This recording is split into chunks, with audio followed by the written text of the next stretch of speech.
Karena juga bagaimanapun masing-masing orang kan imannya beda-beda ya. Jadi jangan sampai kita menghakimi mereka yang nggak datang sholat, bisa jadi mereka sholat di tempat yang lain gitu. Apa tantangan terbesar dalam mengajak generasi muda? Jadi untuk datang ke masjid dan mencintai, terlebih lagi aktif di masjid. Bukan cuman orang-orang tua yang pengen khusus sholat gitu, tapi juga anak-anak muda yang pengen meningkatkan kemampuannya, meningkatkan rubiahnya, anak-anak kecil yang pengen jadi lebih berkreasi, yang bisa punya tempat bermain dan sebagainya. Jamaah dari mana saja bisa datang gitu. Tapi bisa jadi jamaah ada yang wah airnya mati, kebetulan pas lagi mati air misalkan gitu. Akhirnya komplain, terus bisa jadi dalam Google review, wah sholat di sini mah susah airnya, padahal baru itu gitu. Yang mau membangun toko buat masyarakat, buat membangun ekonominya, itu keren banget. Madani Talks.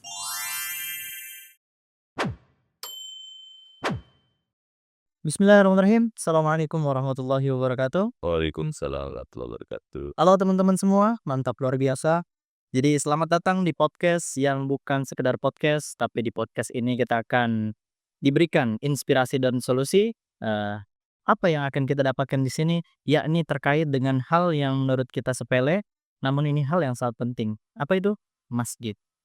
Masjid adalah bukan sekedar tempat ibadah, namun tempat kita berkumpul, rumah kita, dan peradaban selanjutnya bagi generasi selanjutnya. Baik, kita sering dengar, dulu anak-anak sering masuk ke masjid, mengaji, sholat, dan lain sebagainya. Tapi seiring perkembangan zaman, teknologi, anak-anak lebih cenderung kepada sosial media, game, dan lain-lainnya. Terutama anak muda. Anak muda sekarang juga tergerus oleh perkembangan zaman dan sebagainya. Mereka langkah datang untuk ke masjid, teman-teman. Dan siang ini kita akan membahas semuanya. Kita akan membahas bagaimana inspirasi, bagaimana solusi agar anak muda, anak-anak, dan sebagainya, usia sebagainya, agar dapat berkecimpung di masjid dan aktif di masjid. Dan yang lebih spesial untuk podcast kali ini kita tidak sendirian. Kita akan ditemani oleh bintang tamu yang luar biasa spesial, yakni Bapak Fajar Ilham SOS. Ya, yang akan memberikan inspirasi dan solusinya serta kita akan ngobrol-ngobrol. Tentunya kita akan ngobrol santai aja teman-teman, biar tidak terlalu kaku ya. Baik, let's go. Baik Pak Fajar, ini mana kabar Pak Fajar? Alhamdulillah. Saya manggilnya Mas apa nih? Mas Rey. Mas Rey. Ya, Rey kayak apa namanya? Rinaldi Dwi Rafli. Renaldi yang kayak ini ya? Tukul. Iya, lebih enggak. Beda ini. Ini lebih cool berarti, bukan tukul. Cool. Tukul. Jadi dipisah. Iya. Baik Pak Fajar. Jadi teman-teman, Pak Fajar ini alhamdulillah Masya Allah sebagai public figure kita dan orang yang sedikit humor dan tentunya fleksibel banget kepada anak muda, anak-anak semuanya ya. Baik teman-teman, kita langsung aja ke pertanyaan pertama ya untuk Pak Fajar. Jadi masjid ini Pak Fajar kan memiliki apa WiFi dan AC yang alhamdulillah itu membuat nyaman para jamaah untuk sholat di dalam. Tapi ada beberapa yang ke masjid hanya untuk mengambil WiFi untuk bermain game, sosial media dan sebagainya. Karena itu pernah terlihat malam-malam ternyata banyak kan punya di sini untuk WiFi. Nah, itu tanggapannya gimana, Pak? Ya, bismillahirrahmanirrahim. Assalamualaikum warahmatullahi wabarakatuh. Waalaikumsalam. Alhamdulillahirabbil alamin.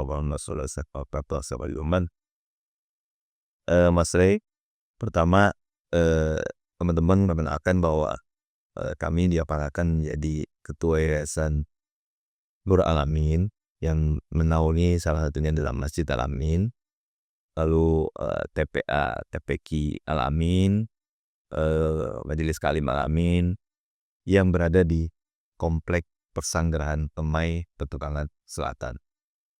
Alhamdulillah sesuai dengan amanah dari pengurus, kami diamanahkan sampai 2025 akhir nanti dari dari tahun 2022. Nah, sedikit saya cerita tentang Masjid Al-Amin ya Mas, saya mungkin sebelum menjelaskan tentang kenapa wifi dan sebagainya, kalau boleh? Boleh, Boleh. silakan. Itu juga sangat penting. Ya. Jadi di komplek Al-Amin ini, itu Masjid Al-Amin itu berdiri tahun 83. Awal mulanya itu menariknya adalah ini diawali oleh Majelis Pengajian Perumahan Pesantren Permai atau EP4, yang dimana ini merupakan warga komplek yang berinisiatif perlu ada tempat ibadah, musola. Itu tahun 83. Udah lahir belum? Saya lahir 2002. Berarti sekitar 40 tahun yang lalu ya, kurang lebih 40 tahun yang lalu. Itulah awal mulanya nggak sebesar ini masjid, musola. Musola yang ukurannya kurang lebih sekitar 64 meter persegi, berdiri tahun 46 atau tertulis. Lalu dengan berkembangnya waktu dan meningkat jamaah dari waktu ke waktu, terutama masalah Jumat, maka masjid ini makin lama makin bertambah dan ada donatur dari Kuwait begitu kalau nggak salah. Kuwait. Akhirnya dibangun tahun 87 sampai 99. Akhirnya sampai saat ini Yayasan Nurul Alamin yang menaungi Masjid Al-Amin itu diamanahi sekitar kurang lebih 1.800 meter persegi tanah yang merupakan wakaf fasilitas umum Pemda DKI, yang dimana kita sedang berada di atas. Jadi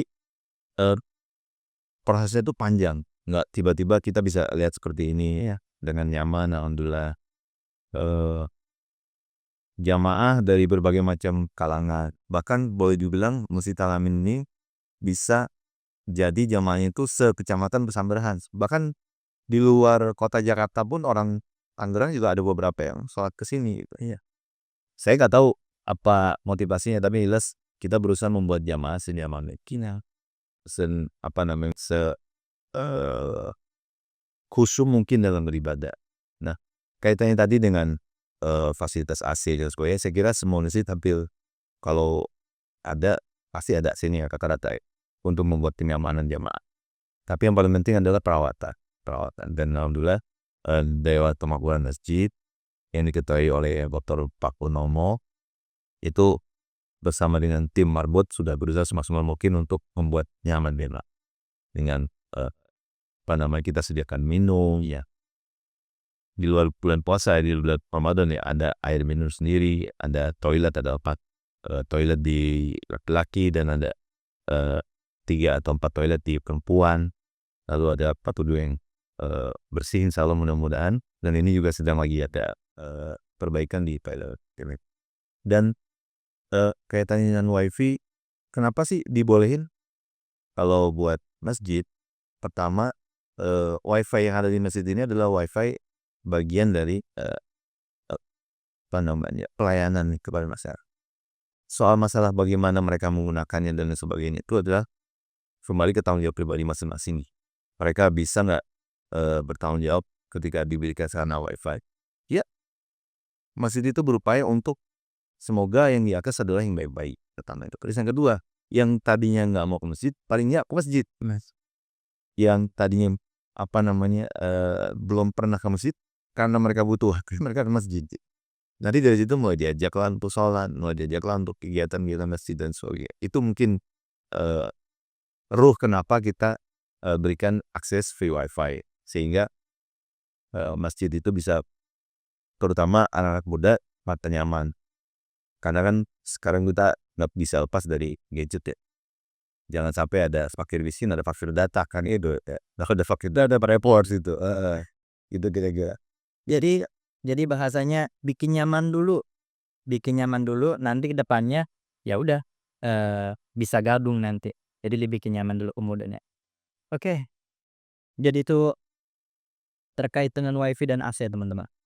Lalu selanjutnya, nah ini menarik nih. Anak kecil yang bikin ribut di masjid kadang suka diusir sama bapak-bapak. Padahal mereka sudah ke masjid aja itu sudah bagus banget. Karena mereka adalah generasi selanjutnya yang akan mengisi masjid. Tapi di sisi lain juga itu kalau misalnya berisik mengganggu ibadah. Nah, gimana tanggapannya Bapak Ja? Pertama, kita sangat senang anak-anak ke masjid pertama. Tapi yang kedua, tetap harus ada upaya dari kita untuk menjaga keusuhan jamaah. Makanya setiap kali di masjid itu selalu kita mengatakan, kalau yang mau main silakan ke selasar, jangan di dalam masjid. Karena apa? Karena ada area-area di mana anak-anak bisa bermain. Di sini kan ada lapangan bola, ada lapangan futsal, ada lapangan badminton, ada basket, ada ring basket kita sediain supaya anak-anak nyaman main. Cuma ada wilayah-wilayah yang dimana anak-anak jangan sampai mengganggu kekhusyuan sholat berjamaah. Nah, ketika mereka diarahkan, itu yang penting diarahkan. Makanya kenapa kita melibatkan remaja masjid. Bahkan teman-teman KKN pun kita minta tolong supaya anak-anak ini kalau bisa diarahkan, supaya didampingi. Karena apa? Karena mereka ini biar bagaimanapun adalah generasi berikutnya. Karena terus terang Mas Ray, jamaah Masjid Al-Amin ini bukan hanya komplek warga, komplek perumahan sanggar-sanggar main-main, tapi di luar komplek juga banyak gitu. Jadi dengan berbagai macam karakteristik masyarakatnya, dengan berbagai macam karakteristik jamaahnya, ya kita harus bisa memahami bahwa ada yang mungkin bisa jadi tempatnya mereka ya di masjid gitu ya. Nah, itu tinggal diarahkan. Itu tidak. Jadi mungkin untuk di dalam itu ya wajar untuk diarahkan atau diomelin sedikit untuk keluar karena memang masjid sudah menyediakan fasilitas bermain di luar. Contohnya seperti tadi bola. Jadi memang itu target cara penyampaian yang cukup bagus dari masjid. Oke, terima kasih Pak Fajar. Kita lanjut ke pertanyaan selanjutnya. Eh, di bulan Ramadan ini biasanya masjid itu ramenya di awal dan biasanya di pertengahan eh, itu mulai sepi ya. Bagaimana tanggapannya dari Pak Fajar supaya masyarakat tetap istiqomah di dalam masjid? Tapi alhamdulillah teman-teman ya sebelumnya di Masjid Al-Amin ini yang saya lihat itu dan teman-teman lihat itu memang masyarakatnya istiqomah selalu. Mungkin ada beberapa saf yang kosong. Tapi alhamdulillah kosongnya itu nggak sampai yang tiba-tiba kosong banget gitu. Ya, tapi yang ingin kita ditanyakan di sini gimana caranya supaya tetap istiqomah lengkap gitu. Ya, ada. Eh, Pertama, fungsi dan keutamaan masjid adalah membuat nyaman pertama. Kalau patokannya sholat berarti terawih ya rata-rata ya kan terawih. Nah, kalau terawih itu tinggal kita kadang-kadang perlu memberikan penjelasan ke imam. Pertama bacanya yang cukup, jangan terlalu panjang sehingga jamaah juga nilai sholatnya khusyuk gitu.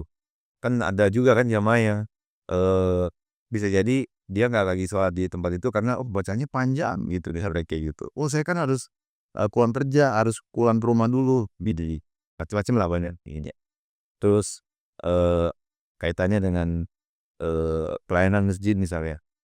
Kalau AC-nya nyala, terus nggak berat, terus nyaman dan segala macam, insya Allah jamaah juga akan datang lagi. Terus yang ketiga, kita mendoakan mudah-mudahan jamaahnya istiqomah. Kan kita nggak tahu masalah-masalah orang beda ya. Bisa jadi hari ini berjamaah, besok nggak datang karena kerja, karena keluar kota, karena segalanya. Allah alam minta nggak ada. Tapi intinya masjid itu sebagaimanapun berupaya untuk memberikan rasa nyaman dalam beribadah sehingga jamaah datang lagi konsisten istiqomah tadi, dan kita doain. Yang paling penting buat kita adalah semua fasilitas yang dibutuhkan untuk beribadah kita upayakan untuk kita bisa hadirkan di dalam Masjid Al-Amin ini. Itu maksudnya. Jadi kadang-kadang kita kalau Masjid Al-Amin masih lihat kan konsisten gitu, konsisten alhamdulillah. Bismillah. Karena kita bagaimanapun masing-masing orang kan imannya beda-beda ya. Jadi jangan sampai kita menghakimi mereka yang nggak datang sholat, bisa jadi mereka sholat di tempat yang lain gitu ya. Atau bisa jadi mereka karena bekerja malam, jadi sehingga nggak bisa sholat di masjid, di rumahnya, atau dekat rumahnya. Jadi di kantornya. Ya, kita doain aja lah insya Allah. Jadi gitu teman-teman, yang penting kita sudah berikhtiar untuk fasilitasnya ya, Mak. Selebihnya kita doakan supaya mereka tetap istiqomah untuk datang ke masjid. Baik Pak Fajar, ini luar biasa banget nih jawaban-jawabannya. Sangat menginspirasi teman-teman. Karena memang Pak Fajar ini dulunya sering berkontribusi dengan anak muda. Jadi cocok banget nih dengan anak muda ya, Pak Fajar. Remaja masjid. Nah ini pertanyaan selanjutnya berkaitan dengan anak muda nih Pak Fajar. Nah, eee, apa tantangan terbesar dalam mengajak generasi muda? Jadi untuk datang ke masjid dan mencintai, terlebih lagi aktif di masjid. Kalau itu yang paling kita rasakan adalah kita kan dulu pernah muda ya muda, dan apa sih yang dibutuhkan anak-anak muda itu? Yang dibutuhkan anak muda itu adalah ruang. Ruang untuk berkreasi, ruang untuk, berinovasi, ruang untuk, apa namanya, mencurahkan ide dan gagasan ini. Nah, ruang-ruang itu dibuka. Masjid membuka itu semua. Bahkan, kita, support teman-teman yang ada, apa namanya istilahnya, bakat di, eee, broadcast dan sebagainya. Sehingga apa? Sehingga kita bisa maksimalkan, manfaat dari masjid itu dirasakan oleh semua lapisan. Bukan cuman orang-orang tua yang pengen khusus sholat gitu, tapi juga anak-anak muda yang pengen meningkatkan kemampuannya, meningkatkan, apa namanya, rubiahnya, anak-anak kecil yang pengen jadi lebih berkreasi, yang bisa punya tempat bermain dan sebagainya. Nah, itu yang menjadi, apa namanya, ruang di masjid itu. Sehingga, remaja contohnya misalnya kita berusaha supaya remaja itu punya, eee, kontribusi di dalam masjid. Apa kontribusi remaja? Tinggal di-share sama pengurus masjid, TKN-nya seperti apa. Ada ruang-ruang di mana dilibatkan. Misalnya dalam kegiatan pembinaan anak-anak, nah itu remaja masjid. Dalam kegiatan, kegiatan-kegiatan remaja masjid. Bahkan dalam kegiatan-kegiatan, peribadatan pun dilibatkan remaja masjid. Kayak Idul Adha, Idul Fitri, itu remaja masjid paling terlibat dan paling banyak ininya kontribusinya. Itu kira-kira. Jadi, ruang-ruang itu yang harus dibuka oleh masjid sehingga masjid menjadi, eee, tempat berkreasi dan tempat meningkatkan rupiah yang paling enak gitu. Gitu maksudnya. Baik Pak Fajar. Tapi ada beberapa masjid, yang kita temui, mungkin ini salah satu kelebihan di Masjid Al-Amin ya, memberikan ruang, wadah kepada teman-teman anak muda yang ingin berkreasi. Tapi ada beberapa masjid atau di luar sana yang kurang membuka bagi anak muda. Mungkin itu jadi salah satu faktor ya Pak Fajar ya, kenapa anak muda jadi malas ke masjid. Karena ketika ke masjid, eee, tidak ada kontribusi atau justru malah diomelin sama yang lebih tua, atau bahkan disaingi ya oleh yang lebih tua. Orang tuanya tidak mau mengalah. Contoh, ingin azan, ingin jadi imam, ingin jadi khotib, harus yang, tua gitu, harus yang, sudah sepuh lah. Anak muda itu belum layak gitu, masih di bawah umur gitu. Belum nikah gitu, Belum nikah. belum layak jadi imam. Iya. Kalau untuk di Masjid Al-Amin, justru anak mudanya yang dicecer untuk menjadi imam, khatib, muadzin, mungkin itu jadi salah satu faktor ya Pak Fajar? Saya merasa bahwa, masing-masing pengurus mungkin ada background-nya. Background yang misalnya bisa jadi yang seperti itu, mungkin bisa jadi karena belum, memahami fungsi dan peran masjid, mungkin. Tapi kalau buat kita, karena kita awalnya adalah, eee, apa namanya, keluarga kompleks Pesantren Permai, lalu kita membuka diri bahwa masjid ini bukan cuma untuk keluarga kompleks Pesantren Permai, tapi untuk semua masyarakat, bahkan dari luar komplek pun bisa gitu. Dan itu menjadi sesuatu yang, membuat mungkin ya, ruang-ruang buat remaja masjid berada dalam masjid dan memiliki masjid itu yang paling penting. Karena self belonging, rasa memiliki itu yang perlu kita jaga. Makanya dari awal saya selalu bilang sama teman-teman, harus ada upaya kuat dari kita, yayasan dan DKM untuk selalu terus mengajak keluarga-keluarga yang ada di kompleks pesantren Permai ini untuk bawa anaknya, bahkan bayi pun boleh ke masjid gitu, dibawa sama ibunya ya, jangan bayi dibawa sama orang lain ya, tadi bersama ibunya. Nah itu pun boleh gitu, supaya apa? Supaya masjid ini jadi ruang yang buat semua orang gitu, buat semua orang semua. Bahkan kita berusaha untuk, disabilitas pun punya akses itu ya, gitu. Bahkan jamaah-jamaah kita kan juga ada yang pakai kursi roda dan sebagainya. Jadi sehingga, eee, masjid itu bukan cuman, ramah buat, eee, masyarakat umum, tapi juga buat disabilitas. Luar biasa banget ini memang Masjid Al-Amin. sangat terorganisir dan benar-benar sudah matang. Karena memang prosesnya juga kan dari tahun 80-an tadi Oh, yang tuh 84. Jadi prosesnya sudah panjang banget teman-teman. Baik Kak Fajar, mungkin kita masuk ke sesi selanjutnya ya. Pertanyaan selanjutnya, bagaimana cara masjid agar lebih bersinergi dengan komunitas lain ya? Jadi dari kalangan lain gitu, organisasi, komunitas, termasuk dunia digital dan bisnis, jadi tanpa kehilangan esensi ibadah. upaya dari Masjid Al-Amin yang paling kita lihat adalah bagaimana eh, kita bisa bersinergi tadi. Bersinergi untuk apa? Untuk misalnya kita pernah buat kegiatan-kegiatan yang kita sinergikan antara kebutuhan masyarakat dengan masjid apa. Kita ada Basubasa ya, apa namanya? Bazar, suka-suka. Iya itu ya. Besok itu ada besok. Kita bayar suka-suka, beli suka-suka gitu. Jadi untuk kita lihat kebutuhan masyarakat. Yang dibutuhkan masyarakat apa? Oh, bahan pokok kita siapin. Terus kita juga ada TPA ya, karena kebutuhan masyarakat untuk anak-anak kecilnya supaya nggak terlalu jauh sekolahnya kita sediain juga di sini.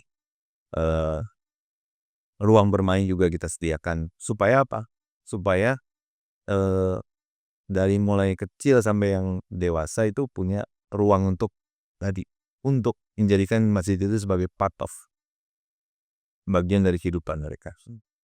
Karena kita kan sholat 5 waktu. Iya. Dan apa namanya, masjid harus ada di hati semua umat Islam di sekitar Masjid Al-Amin ini, sehingga merasa bagian dari kehidupan mereka. Jadi, selain tadi kan yang Basubasa ya, mungkin itu bersinergi dalam hal ekonomi. Terus yang tadi TPA dalam segi pendidikan gitu. Ya, jadi gitu teman-teman. Memang Al-Amin luar biasa ini. Saya juga pertama kali masuk sini, wah sekali gitu. Saya Karena ngumpet loh ini. betul, Tempatnya ngumpet, nggak ketahuan. tapi jamaahnya dari mana aja Namanya dari mana? Iya, lebar kado. Karena memang, pengurus semuanya itu welcome banget sama anak muda, sama semua kalangan. Makanya kami dan teman-teman semua sangat bersyukur diterima di sini. Alhamdulillah, ya. Baik, selanjutnya sebagai ketua, yayasan, kalau boleh memilih, lebih sulit mengelola masjid atau mengelola jamaahnya? Kalau mengelola masjid boleh dibilang apa namanya istilahnya? Mudah-mudah sulit, mudah-mudah sulit. Mudah-mudah sulit dalam begini. Biar bagaimanapun masjid itu kan ada cost di situ di dalam, ada pembiayaan di dalam. Dan ini lumayan besar pembiayaan. Alhamdulillahnya, bismillah kita ada dana di yayasan sendiri. Tapi kalau untuk mengelola jamaah, jamaah itu intinya adalah bagaimana mereka merasa nyaman, pertama itu. Lalu masjid dijadikan apa namanya istilahnya, betul-betul tempat beribadah yang nyata. Dan dengan sendirinya ketika kita bagus mengelola masjid, insya Allah, dan kita profesional mengelola masjidnya, insya Allah jamaahnya juga akan datang dengan sendirinya dan akan merasakan manfaat bahwa oh ternyata sholat di sini seperti apa. Karena apa? Karena kita nggak bisa memastikan siapa namanya jamaah gitu loh. Jamaah dari mana saja bisa datang gitu. Tapi bisa jadi jamaah ada yang wah airnya mati, kebetulan pas lagi mati air misalkan kayak gitu. Iya. Akhirnya komplain, terus bisa jadi dalam Google review, wah sholat di sini mah susah airnya. Padahal baru itu gitu, bisa jadi gitu. Tapi ada juga ya kita merasa bahwa itu harus kita upayakan bagaimana caranya ada masjid nyaman, aman, dan makanya kita juga berkoordinasi, berkolaborasi dengan lingkungan ya, dengan RW, dengan tugas keamanan di sini, supaya apa? Meminimalisir tadi. Supaya apa? Supaya jamaah dengan sendirinya jamaah kalau masjid itu baik, profesional, transparan. Masjid Al-Amin itu sangat transparan. Penggunaan keuangannya, pengelolaan keuangannya, laporannya dan sebagainya, bahkan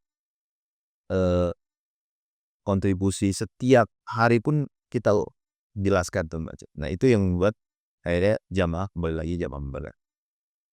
Tentu perlu dijaga dari konsistensi dari pengurus IMOX. Konsistensi. Luar biasa Pak Fajar. Mungkin pertanyaannya sudah habis. Mungkin ini pertanyaan dari saya sendiri kepada Pak Fajar. Apa yang belum ada di Masjid Al-Amin, kemudian ingin diadakan, dan kemudian apa yang ingin ditingkatkan yang sudah ada? Banyak ya, banyak sekali. Kita ada rencana mau buat semacam toko buat masyarakat, toko sembako segala macam gitu. Itu ada idenya seperti itu. Buat kebutuhan masyarakat. Jadi itu jadi perekonomian sendiri. Terus buat kita mau buat rencana-rencana ke depannya itu banyak hal yang kita ingin garap, misalnya buat ruang buat remaja. Bahkan apakah kita mau bikin kafe buat remaja, jadi bisa buat rapat, buat mereka mengisi waktunya di situ. Jadi begitu waktu azan mereka tinggal ke masjid, nanti mereka bisa kerja lagi. Kan banyak kafe begitu kan, Benar. ngafe tapi begitu mau sholat susah itu. Kalau masjid itu dan dekat seperti ini kan bisa ruang. Banyak sekali yang kita inginkan, dan intinya adalah bagaimana semaksimal mungkin bisa melayani jamaah dengan baik. Lalu yang kedua, mengoptimalisasikan tadi kita punya pendanaan dana abadi sehingga masjid itu nggak kelelahan atau bergantung dengan kotak amal gitu. Tapi ada dana yang terus diputar. Kayaknya perlu ada usaha-usaha yang dilakukan oleh yayasan ya. Kalau masjid kan nggak boleh berusaha ya. Yayasan bisa melakukan itu untuk menjadi bagian dari tulang punggung masjid. Ini jujur teman-teman, saya merinding banget. Karena ini baru dengar ada masjid yang mau membangun toko buat masyarakat, buat membangun ekonominya. Itu keren banget. Tadi makanya pas Pak Fajar ngejelasin langsung merinding. Oh Iya, apalagi yang kafe itu juga keren banget teman-teman. Kita kalau lagi ngafe atau lagi nongkrong di mana aja, kadang aduh mau sholat nih, kadang bukber kan, bukber itu PR-nya kita nggak sholat isya atau taraweh. Itu PR banget tuh, kita nyari masjid jauh dari kafe. Akhirnya kita kalau masuk dalam lagi ya harus bayar lagi gitu kan. Tapi ide yang tadi itu luar biasa banget. Jadi di kafe di depan masjid, jadi langsung masjid. tanpa harus meninggalkan ruang lingkup masjid. Keren banget teman-teman. Ya, luar biasa sekali Pak Fajar. Insyaallah. Alhamdulillah. Mohon doanya ya. Insyaallah. Semoga Masjid Al-Amin terus jaya, berkreasi istiqomah, membangun peradaban, mengayomi masyarakat tentunya, membuat nyaman dan sebagainya. Kemudian yang terakhir ini, kita pengen kata-kata hari ini dari Pak Fajar buat anak muda, anak-anak atau kalangan lainnya supaya gemar ke masjid atau berinvestasi masjid. Baik. Kata-kata hari ini ya. Kata-kata hari ini Pak Fajar. Kata-kata hari ini, jangan pernah menyerah, terus berjuang, tetap semangat meskipun susah, tapi jangan jadi baper. Masya Allah. Luar biasa, terima kasih banyak Pak Fajar. Dari kami, Mohon maaf apabila kan ya Bani, kesalahan kami mohon maaf. Salut. Baik teman-teman semua, sekian dari podcast kali ini. Semoga bermanfaat, semoga membawa keberkahan untuk kita semua. Saya Renaldi Raffi, pamit undur diri. Kurang lebihnya mohon maaf. Undur mankola lat undur mankola. Assalamualaikum warahmatullahi wabarakatuh. Waalaikumsalam warahmatullahi wabarakatuh. Sehat. Madani Talks.